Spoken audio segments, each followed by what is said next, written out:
Well, hi again, you guys. Welcome to another edition of Curtis Collects Vinyl Records.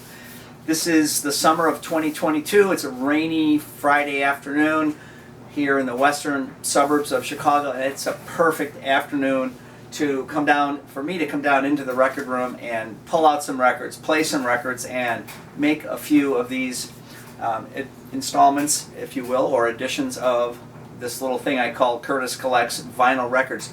If you're new here, this is what I do. I talk about the records in my collection. I'm not an expert. I'm just an avid vinyl record collector. Love the format. The format for me never went away, whether it was the advent of the CD or Napster or all the digital. And I still have all my digital songs. That's a given. But I love having people come down into the record room, and it takes them back in time to the record store that they went to, and we still have these beautiful things with these beautiful record covers. Alright, we're going to play a song by the great Gerry Rafferty, because, spoiler alert, my wife Nancy and I are going to a wedding in England, and our dear friends, their oldest daughter is getting married, and we have made arrangements to tour the English countryside close to Wales, very far, kind of far west of London. And one of the first things I did on the map program was, gee, I wonder if there are any defunct or currently operational recording studios where some great records were made back in the day. Queen, there was a studio called The Farm. Queen made a number of records there which were near. But the studio that we're going to be featuring, or the topic today, before we play the Gerry Rafferty song, we're going to talk about this studio called Chipping Norton recording studios, and some really fabulous records were made there. So before we get into that, you guys probably know Gerry Rafferty. He had a pop song with his previous band called Stealers Wheel. It was called Stuck in the Middle with You. It's a great song. Everyone's heard it. Clowns to the left of me, jokers to the right. And it was on this record right here. And then for some reason this was produced by Lieber and Stoller, the great songwriting duo. And then for some reason Gerry Rafferty went off on his own and came out with some smash records. But before that, here are a couple of other records in my collection that have a connection to the Chipping Norton.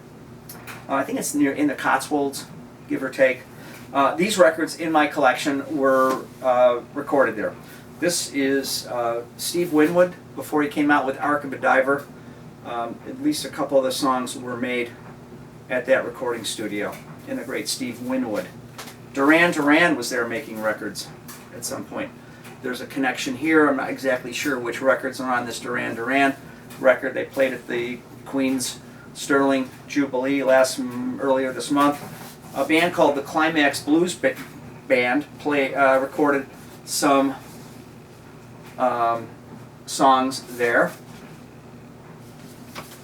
And I would be remiss if I didn't bring these into the show.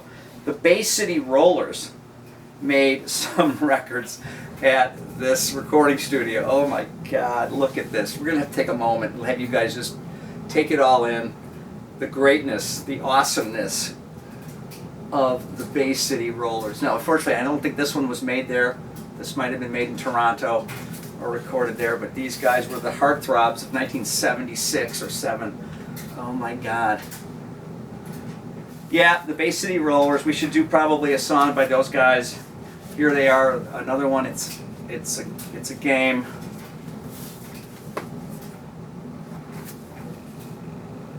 I know you guys are probably pining for. Now this you can't argue with this cover. Look at these onesies these guys are wearing. Are you kidding me? That is awesome. I'm too old to say awesome, but it's awesome. Oh my God. They were huge. Look them up. Saturday. The Bay City Rollers. A band called Status Quo made some records there. And then Gerry Rafferty. I mean, my God, Baker Street. Did they play that? That was just a monster hit. We lost him at an early age. What a great voice, what a great talent. So the great Gerry Rafferty. This is a record I have by him. The eponymous, maybe his debut solo record, and this is Snakes and Ladders. Is this this open up? No. So we're going to play a song called Get It Right. Get It Right Next Time. It's upbeat, it's positive, it's a fabulous song, and I hope you guys like it. Here it goes.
Oh, that was different. I took a little stroll around the portion of the record room, and just to give some new viewers here a little perspective on the record room here. That was just the tip of the iceberg in terms of some of the records that are available here that I love to play. I collect these records and cherish the format. The format to me is where it's at. I love the sound. It's fun to see this thing go around, and I know digital is where it's at, but this is takes me back and it's fun. So this is how it works. If you guys like this, great. You can use the comments down below, or the thumbs up, or the thumbs down. Subscribing would be a huge compliment, but not necessary. You guys can bounce in and out of here if you want. Subscribers, sorry it's taken me a few months to make a few of these, but I think I'm back in the swing, and this was the right day to come down and play some records. So, hope you guys enjoyed this. I certainly did, as always, and this was another edition of Curtis Collects Vinyl Records. Thanks for watching, thanks for listening, and we'll see you guys back here again soon.